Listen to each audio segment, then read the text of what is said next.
All right, welcome, Hudson Greening. Let me tell you guys what this man does. I think this is very interesting. He helps men date high quality women.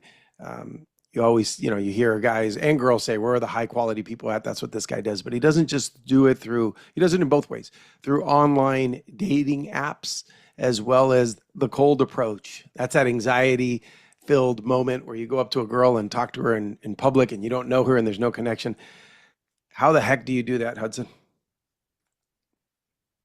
Yeah, 3 second rule. I think that's a good place to start for a lot of guys, So they get the shutting off feeling, the mind. they get that feeling of, ooh, she's pretty or I like her. And what? In 3 seconds, you As got to go soon up as to the her? mind kicks in, it's you're done, you know? Mm. It's And just like where's that come from? That fear, that insecurity? What is that? people have different theories, you know? Some people have a theory that it's biological, so it's to do with millions of years ago, like when we were in tribes and stuff like that. So it's like this fear that we're going to get exiled from the tribe if we get rejected. So it's almost like death to us, to be rejected in a public setting. Mm. That's one theory. I think it might not be that deep. It might be more just like guys don't want to feel that rejection. I think that's huge. They don't want to feel emotions of inadequacy. They don't want to feel feelings like embarrassment. I say to guys like all fear is fear of a feeling. Yeah, because in the So end, that's what they're nobody's afraid going to of. punch you in the face because you say you're pretty, right? I mean, it's just, Exactly. And these guys aren't actually afraid of women. Women are like flowers. They're afraid of feeling rejected, feeling not good enough, like all this kind of thing. yeah. Tell me, Hudson, what do you think our job is as men? It's a good question. Well, I You're an don't think expert. there's just one job. You're an expert at I men, think there's, working with men. So I figured I'd ask you that. yeah. No, I think there's multiple jobs and it's very, very dynamic, you know? I think, you could argue one job is like going out there, like hunting, providing. That's like one job you could say. But then your other job could be like holding space for a woman when she's going through some like emotional thing. So there's many a different jobs and roles, I would say. Yeah. Yeah, absolutely. All right. So you help these guys, and who are they? Who comes to you? Because there's kind of an admitting there, like, man, I'm not very great with women. How can I improve? Who comes to you? Who do you help? So it's definitely a range of different men, but yeah, I've had the privilege to work with some pretty amazing guys as well, like guys who are like multi millions in net worth. Guys who have been on famous talk shows and stuff like that. Like had a guy who was on the Piers Morgan show. That was pretty cool. Um, Um, but yeah, generally speaking, professionals, entrepreneurs, guys who have done well in their career, but they pushed aside dating. And I think that's actually a pattern that I've seen time and time again. It's like guys will put off dating and they'll try to just work and work and work and succeed, hoping because that's kind of like their comfort zone in a way. And it's something that they're good at and it's something that they get positive reinforcement for. So they could go on doing that forever. And some of them also have it in the back of their mind that once they get rich enough, girls will just start coming after them. But I can tell you, I've met guys who are, $10 million net worth or something like that. Girls don't even know.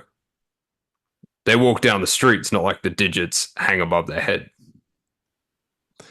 you know? and they don't drive those type of cars. They don't give off those signals with material things. Yeah, they do those things, but they don't carry much weight, you know? Like you could drive a Lamborghini Ferrari, maybe you get like a little bit of like initial like curiosity, maybe. But if you jump out of that car and like you look like shit, you look like physically not attractive.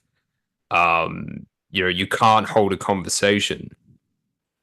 You don't have like that kind of confident kind of energy. It's like it's not really going to matter. All it's going to be is like a little bit of curiosity. And then you get used, which is even worse, Yeah. which is sad to see, you know? Yeah, I know a guy who drives a fancy car, has a nice home, puts things on social media, and says that he only attracts gold diggers. I mean, but all he does is just the flash. I don't know how much substance there is there. So I wonder if Mm. that's why. So you're a young guy. I'm much older than you. Has something changed maybe because of social media and the ability to hide behind a screen? Has something changed in society? Because when I was a young guy, there was nothing else. You have to go out and talk to girls. Has that changed the game? Is that why guys need coaches like you? I would say, yeah, 100% has changed the game. Um, the fear that, let's say, most men, even in their late 20s, I would say, would feel around the idea of just going up and saying hi to a woman in public is huge nowadays. Like most guys would never even do it, or like never will. Um, and I think there's so many reasons for that. I think part of it also is the wokeness as well that you see in society and how that's like subconsciously gotten into our heads and stuff like that. I think that's big. Where Yeah, it's quite a few different offensive, things. where it's offensive to compliment a woman, maybe? Yeah, where it's like they're afraid of being creepy, right? They're afraid of being like yeah, like you're a toxic, you're toxically masculine if you go up and just say hi, you know? So that's running in the back subconsciously. So I think that's probably one of the biggest differences is maybe you didn't have that as much, you Yeah. know, Yeah. Well, I mean, 10 you or look at 15, 20 years ago. when I was a kid on television, you would see a construction site and a beautiful woman would walk by, and it was normal for the guys to whistle and tell her how hot she is. That was just, I thought as a kid, I go, that's what you do. That's what construction guys do. Nowadays, I imagine there's no construction site whistling at women, right? Mm. Society's changed. So, Yeah, for sure. and And I if, mean, yeah, the fact that just going up and saying hi is like, or just saying like, hey, you're cute. Like the fact that, yeah, I mean, they have a lot of fear around that, but actually the reality is there are a lot of women out there that will thank guys. Like they'll thank my students or even to myself. They'll thank me for coming up. They'll tell me that, they thought it was really brave, really courageous. They'll say that not many guys do this nowadays. So those are the kinds of things they'll say when you actually do it. so does that mean that the guys that you work with, they're playing now at another level? Because if no one else is coming up to them, to these women, and you're teaching them Yeah. just enough tools to get them over that average, which the average is very low, the average guy's not going up to these women, it, they could probably have success pretty quickly then, right? Yeah. I think it's almost like now, like you get kind of rewarded for the bravery of actually doing it. Because the thing is, most guys are just on dating apps, and dating apps can be good too. And I help guys with that. But the reality is, a lot of the most, let's say, physically attractive women, a lot of maybe the more low key women that aren't as validation seeking and stuff like that, they, you know, a lot of the times aren't really on dating apps, you know? Yeah. And so because of that, it's like you can go out there and meet them in person though, and there's no barrier between you and them. Um, and you can make an emotional impact and stand out against every other guy. And Yeah. that's huge. I mean, sure, like you could have Lamborghinis and private jets on an Instagram or your online dating profile, like something like that, try to stand out that way. But nothing's gonna make you stand out in a better way than just being able to go up to a woman, say hi, and create like a real emotional like connection and impact. Yeah, absolutely. Especially if no one's doing it. You become the most special thing because no one's Yeah. doing it. So tell me what you think about, here's another thing that didn't exist years ago. talking in the 80s. And first of all, there was no internet. But today, there's pornography and it's free and it's online and it's everywhere. And it probably fulfills artificially a need for guys, right? Artificially, even though it's not as good and as genuine and having real relationship with women. Does that keep guys kind of complacent and docile because they're artificially filling that need? Yeah, yeah, I think for sure that's like it's a problem. It also makes it harder for them to actually be aroused by real women that they see in the world Yeah. because, like, they're competing against 60 tabs of the wildest stuff. Yeah. Um, so that's huge. I'm a big believer in the idea of like semen retention. Wow. Huge advocate of What does that that. do for a man? I think it gives you a lot of potency, like a lot more potency, a lot more sexual kind of drive. And I think actually I've experienced it. It's like women will they can feel that on some level. Like I've had women tell me on dates that they could like feel it. Like they could feel like there was like this huge like kind of charge, you Wow. know?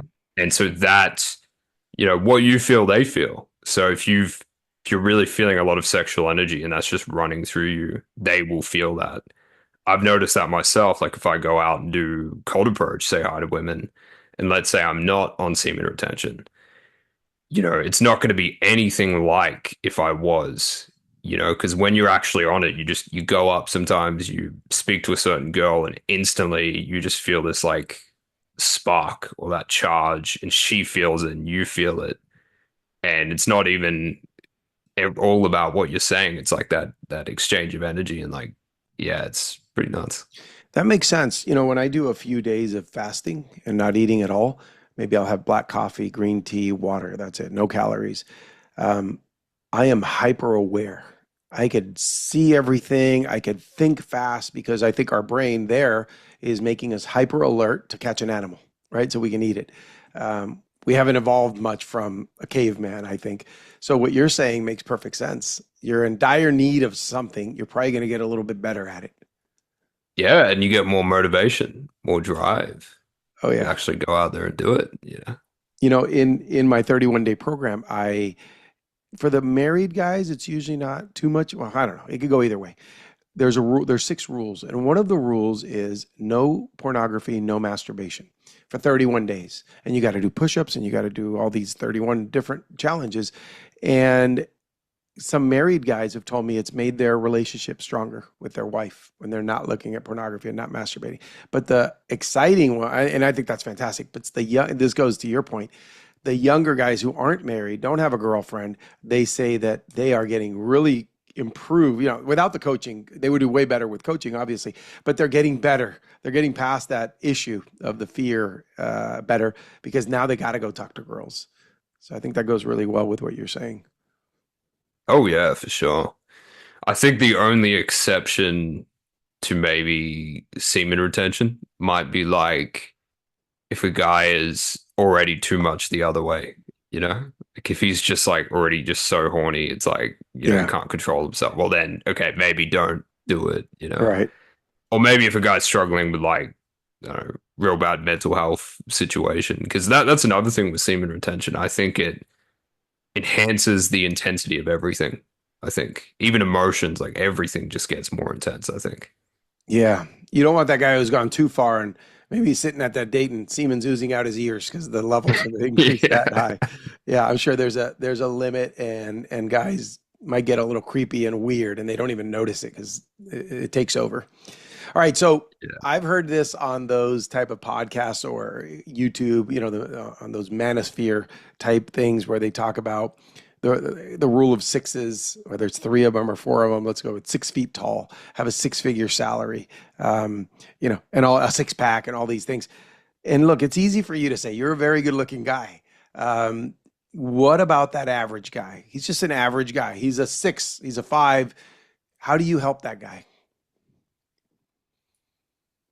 Yeah. So I'd say for me, I haven't measured myself in a while. I'm probably like 5'10", maybe 5'11". So yeah, like pretty like average height. I've also had times where I had a dad bod, like Oh, real bad, you okay. know, That's fair. and I was still doing well, you know. Um, so, but I mean, other than that, yeah, I've had plenty of guys who are, everything you can imagine, like 5'6", Indian, Asian, guys with, let's say guys are even like, let's say a little bit on the spectrum, stuff like that, you know, Hmm. and it's like still they can find a way to make it work. And I don't think that's everything at all. Of course, like height definitely plays a part. Of course, physique and like your what shape you're in, that's going to play a big part. Um, yeah, those things do matter. But I would say to every guy, they actually do have a lot of control over their physical attractiveness. Like every guy has a particular hairstyle that will complement their face shape in the best possible way. So, for example, um, let's say you're a guy who had a wider face, then you wouldn't want to have like the fade on the sides because that wouldn't complement it well, you know? So you'd want to have hair that's like not as short on the sides. If you have like a more narrow kind of face, well, then you want it to be like shorter. So little things like that, or if you have a longer face, like kind of like I do, it's good to have like something that sticks up a bit because that makes your face look less long. Wow. So you So there's like cover, a science to all this shit. Or yeah. like I know for myself, like my optimum kind of like facial hair that shapes everything the best is like this. Usually at a one, it's grown out like a little bit right now. But man, if I grow this stuff out to a three, it's like instantly, like physically, I drop like a point on the scale out of 10. You know what I mean? If I Oh, grew this out or if I shaved it or so I've experienced that like through the because I do fashion and grooming consults with men, and I've seen oh, like sometimes just tweaking that stuff can take a guy from looking like an average guy to looking, above average. I would say pretty much every guy, if he works at it, can look above average. Like if he hmm. really works on grooming, he really works on fashion, he really works on his physique, he can look above average. You know? You must play such an important part in these guys' lives when they work with you, and because for a guy, this is one of the most important things in the world, right? To get high quality women. It changes your perspective. I mean, your life just gets so much better because that's what we're chasing usually since we're kids. You must form some bonds with them that's way beyond just okay, you help them get some dates, right? This is what happens with those guys. Yeah, for sure. I mean, I've had guys come to me who were like virgins and stuff like that.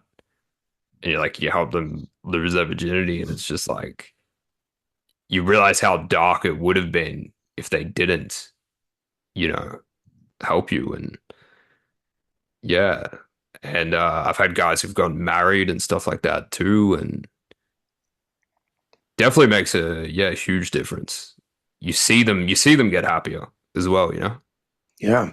So what's going on? Okay, these guys are dating or they're trying, and what's not working before they get a coach, before they start working with you and make these improvements, whether it's their lifestyle, their hair, their etiquette, the whatever, everything you work with them. What's going on before all that? Why is that not working? So I think fashion and grooming is like a really good place to start because that's pretty much the only thing, or like one of the only things where it's just like straight away you're going to see like an improvement. So that's a really good place to start. Um, Other thing, if we're talking about online dating, I mean, guys' photos are like terrible, for the most part. They don't cut through at all. Like if girls are swiping through, it's like your first photo. The first photo is the most important. So the first photo on your dating profile, if that doesn't stop them, you're gonna get nowhere. And for it to stop them, it has to be pretty good because women on these apps, they've done studies. Like they'll swipe right on, let's say, 1 out of 100 guys. And yet men are swiping on literally, it's like, I can't remember what it was, probably like 9 out of 10 or something like practically. Most guys are swiping just like aimlessly, like, every chick. So puts things into perspective. You really need to be like a top 5% kind of profile to even get matches nowadays. But that said, most guys' profiles are so shit, it's not not heaps hard to cut through. Yeah. Well, the women are the gatekeepers, right? They're the ones Yeah. who get to decide who procreates. Although I think we've adjusted that. It used to be the guy who could hunt and who could do really good things. Nowadays, anybody can survive because society's a lot easier. So some guys probably are getting action who probably don't deserve it, but it's lower quality women. But that's not what you work on, right? You're not just getting them numbers, it's to hit what they're really looking for. Yeah. Yeah, those higher quality women. And what's a high quality woman? I have an idea what a high quality man is because we bring things that women find attractive, and it could be a good income earner. You could defend a woman, you could support her. What are these guys looking for in women?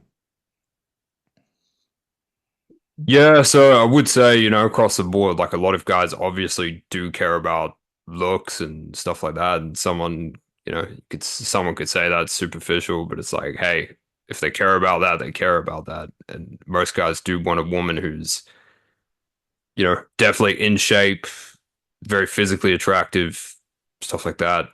Obviously that matters. Other than that, I think most guys, yeah, really do like a woman who's like feminine, like inner feminine energy, not like women who are like got this kind of hard shell. Um, so that's big.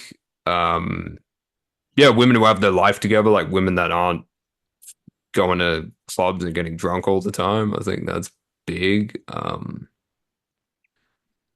Yeah, women who can take care of themselves. I mean, ultimately, women who would make good mothers. I think that's a good way of putting it.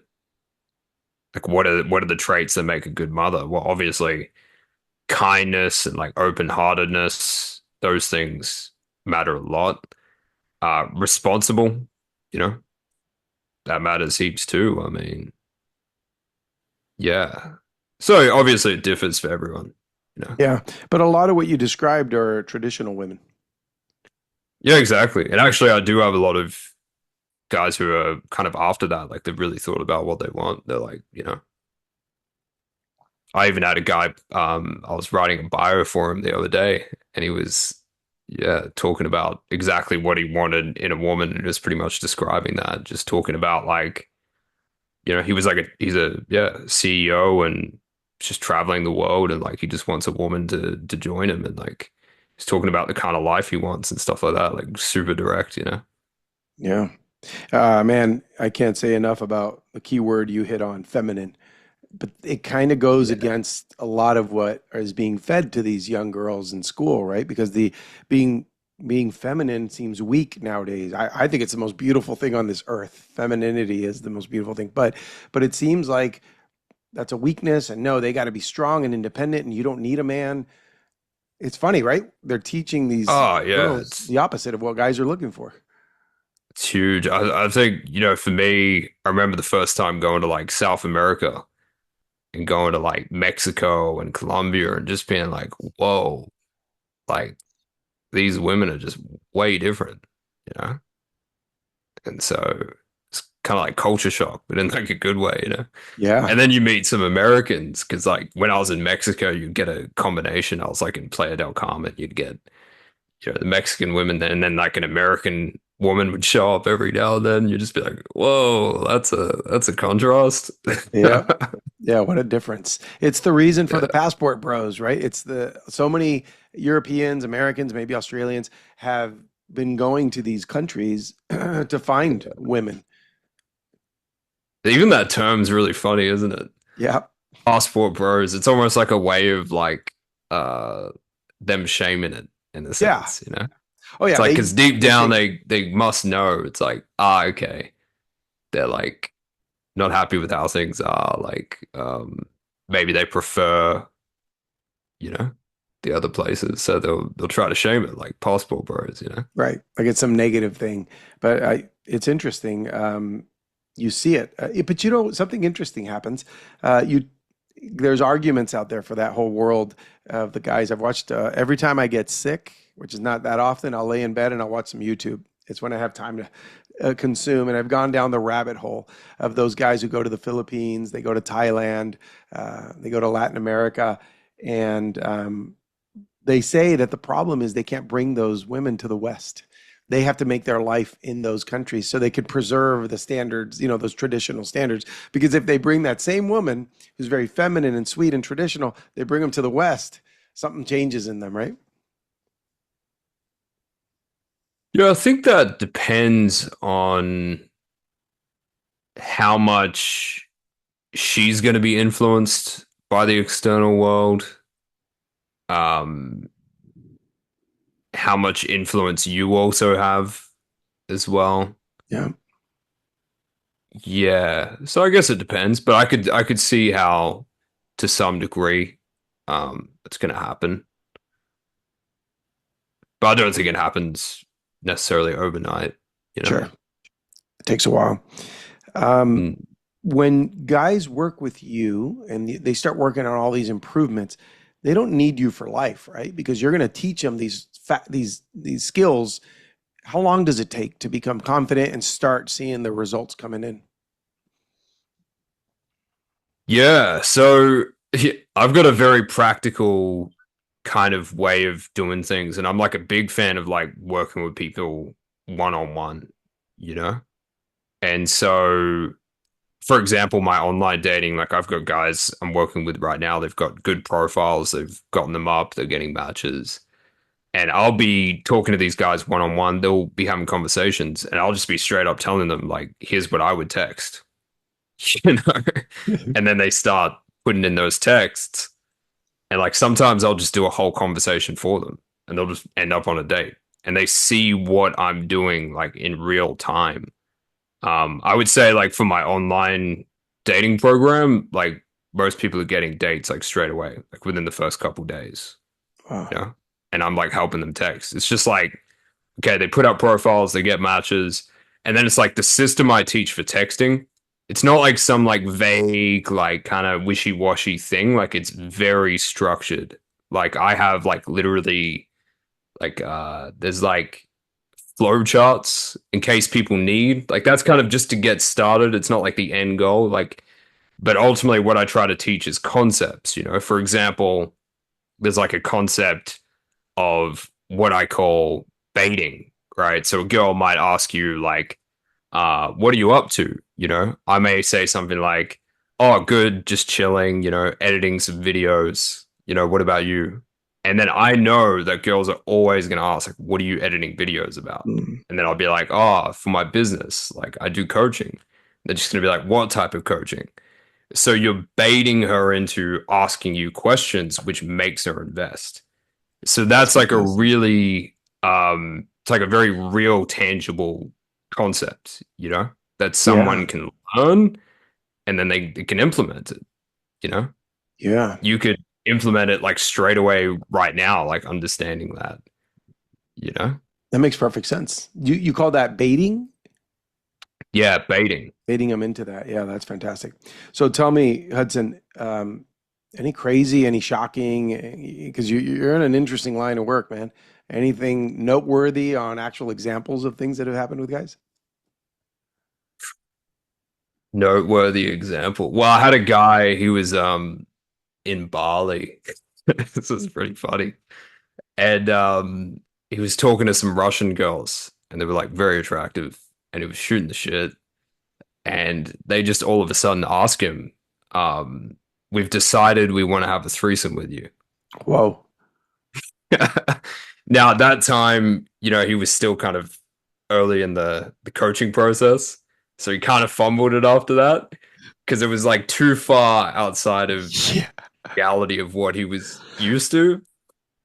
But it's, you know, that's the example of like what can start to happen when you start implementing some of these things. He was on your supercharged plan. He went from not being able to get dates to two Russian women at the same time. Exactly. Yeah, Yeah, so that's that very quick. He did very well on the I ran like a 5 day immersion and he'd never done cold approach in his life. And then over 5 days he got 9 dates in 5 days. Like all wow. from just women he met in person, just went up to him. Wow. So yeah, it's not just, hey, come on, you could do it, confidence. It's all those things you said about the physically looking good. So give us some examples of once a guy's working with you and he's fixed his look, all that. But he now wants to approach a woman in public. She's sitting on a park bench reading a book. I've seen some videos that you put out there on social media. Ah, man, first of all, it takes balls. But second of all, what are some key points that a guy should focus on when he goes to talk to her? Is it, hey, you're hot? I mean, is that creepy? Is it, hey, what are you reading? What do you say to that girl? So I think that, when you're starting out, it's best to just make it easy on yourself. Often guys get really lost in the kind of, what do I say? Should I say like a pickup line? Should I be like indirect? And indirect means like where you don't say they're cute. You just like, you might go up to a girl at Starbucks and be like, um, oh, what's that? That looks really good. Like comment on what kind of drink she has or something. That's like indirect. But what I say for most guys starting out is just go direct. So the easiest thing to do is just go up and you just be like, hey, excuse me. So that's first thing you start off with. And there's kind of like this pause that happens. So you go up and you're like, hey, excuse me. You pause for a slight moment and you just wait to grab her attention. And then you deliver the rest of it. So you say, I saw you and I just thought you were really cute and I just wanted to come say hi. So you're kind of just giving her some context and explaining why you're doing what you're doing. And that puts her at ease during the day. Because that's really important to have empathy for kind of them. And you see the shift in women at first when you first walk up, sometimes they're like, oh, wait, what's happening? But the moment where it kind of clicks, like, oh, okay, this is why he's here and this is what he's doing. You see their like nervous system sometimes just kind of relax, you know? They So you drop the got to have, defense. yeah, you got to have them, they've got to have that click of really understanding. So that's why it helps if you kind of like, hey, excuse me, you pause and then you say it slower. You're like, I saw you really cute. I just wanted to come say hi. Like that kind of pace. But what happens with some guys is they're really nervous. They go up and they're like, hey, excuse me, I just saw you, and she's like, she didn't even hear what the fuck you just said. Mm. And now she's like, she hasn't had that click. And sometimes you see it go on for a few minutes. They might be like, they're like still a bit like, what is going on exactly? I'm not used to this. But then you might say a statement of empathy, like, I know this is random, by the way. Like, I know guys don't really go up and say hi, and like you show some empathy. And then over time, you start to see them kind of relax a bit and stuff like that. Yeah. So what So do women, we talked about what men look for. A lot of them want a traditional feminine girl.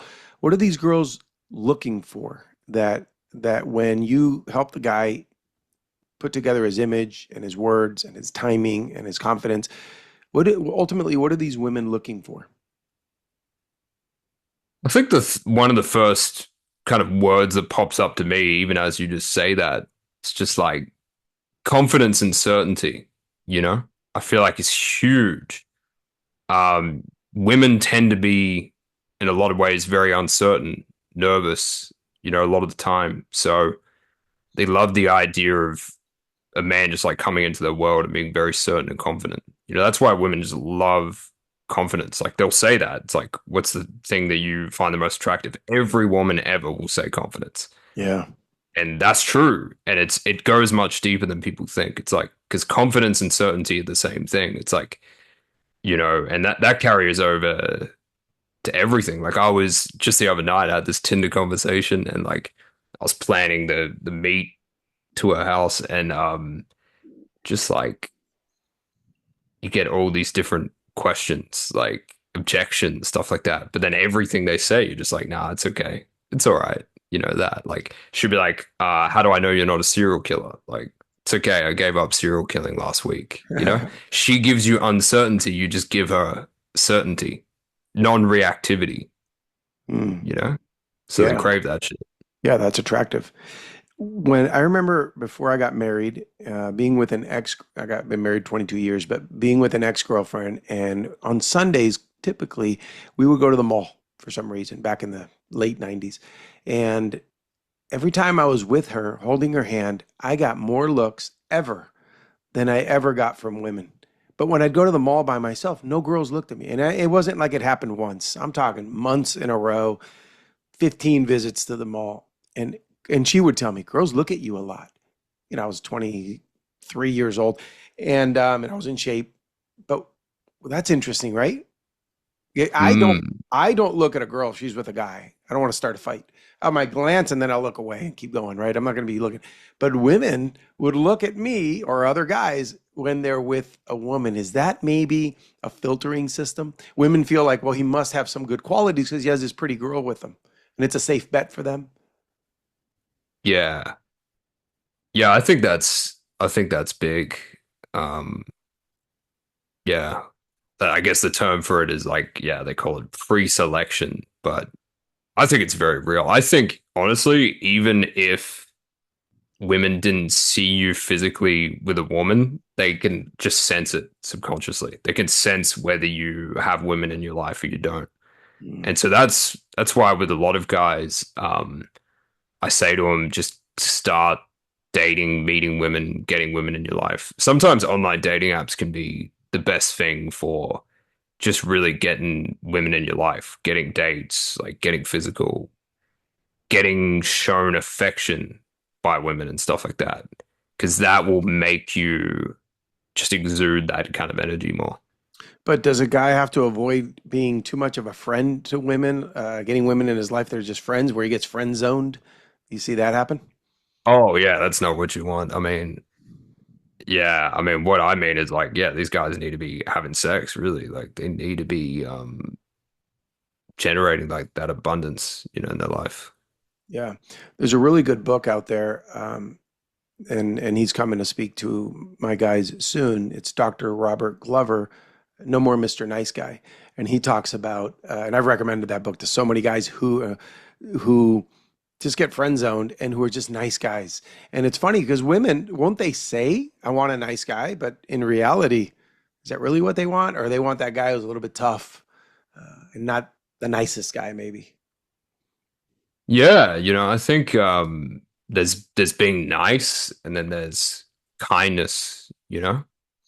Um, Actually, it's funny with my kind of journey a little bit because one of my problems with women was actually being too mean, Mm-hmm. which isn't what people usually hear about. So I actually had to learn to be kinder.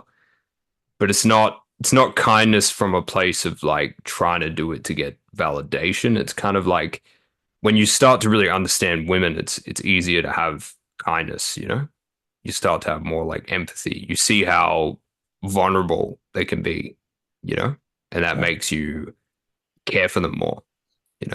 Yeah. I've said this to my wife before, and last night we were having dinner and it came up. And I told her that as I look back to when I was young and started working at 15, 16, all the time, the reason I earned money was to get girls. It's a huge driver for men, right? I personally don't need material things. I have a very simple life. But at 15, 16, 17, those ages, what I wanted to do was take women, girls on to the movies. I wanted to take them to McDonald's, whatever I could afford at the time. Is that common? That the driver for men to make money is to get women, or is that very superficial? What do you think about that? I think it's huge. I think subconsciously it's definitely big. And yeah, it's kind of all connected. I mean, I guess you could say we're all kind of like in a status hierarchy and we're trying to climb it and it's all kind of linked. That's linked with procreation and Hmm. yeah, for sure.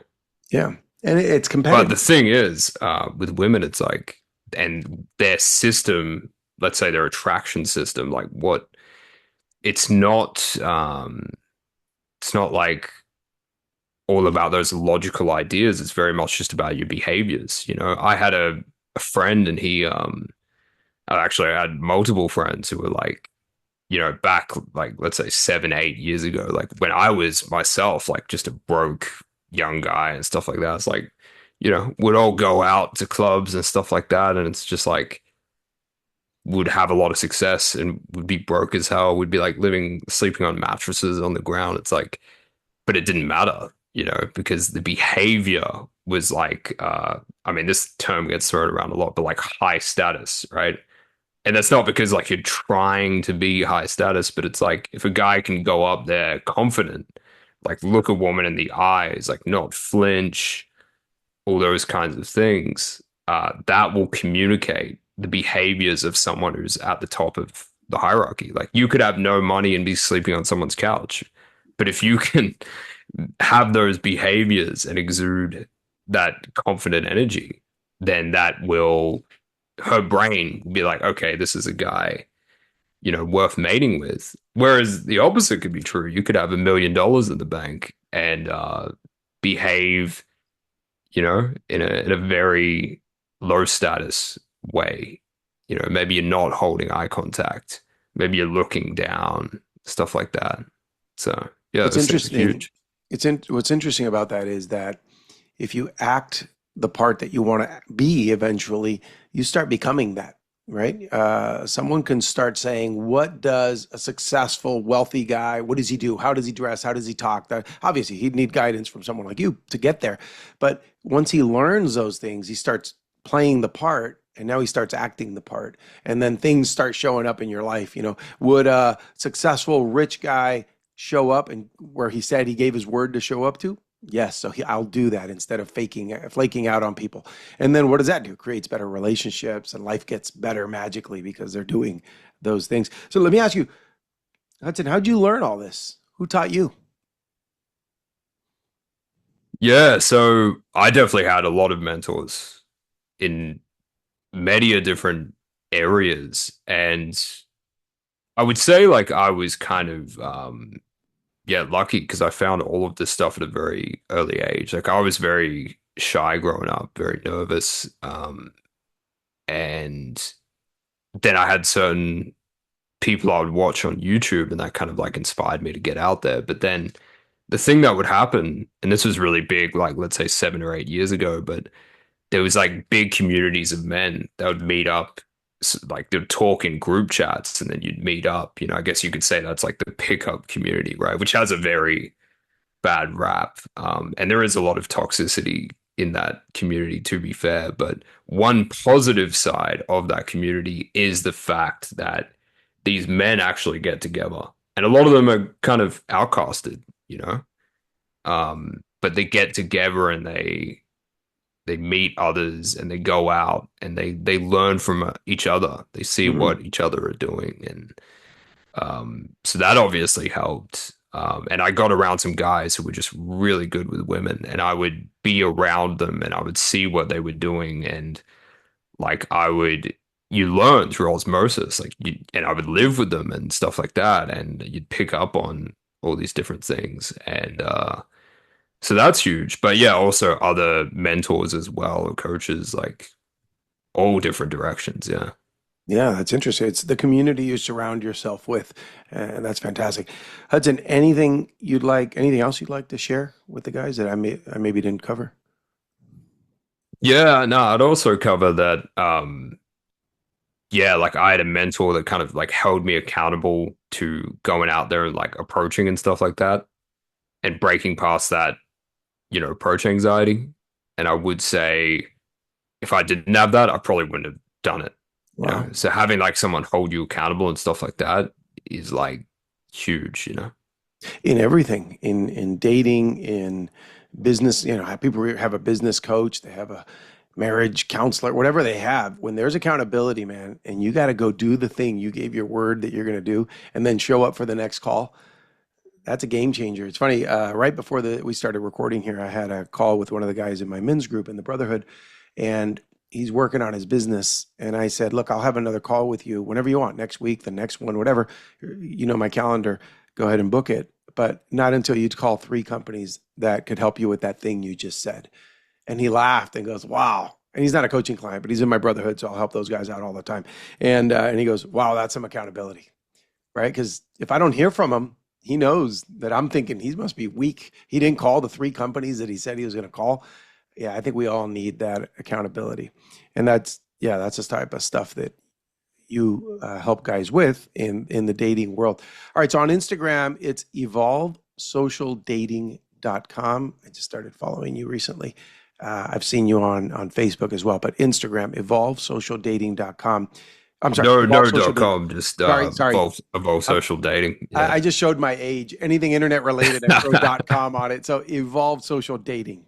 That's it. Yeah, Right. yeah, Yeah. that's it. So they can find you on Instagram and learn quite a bit and kind of get absorbed by that community that you have online. And if you want to hire them, I guess they could just send you a message on Instagram, right? Yeah, exactly. Just DM evolve. And you'll Yeah. work with guys all over the world, right? Doesn't matter where they are. Yeah. Anywhere in the world, I've got, team of photographers and yeah, a whole bunch of people. Do women ever want to hire you for any reason? Because you know both sides.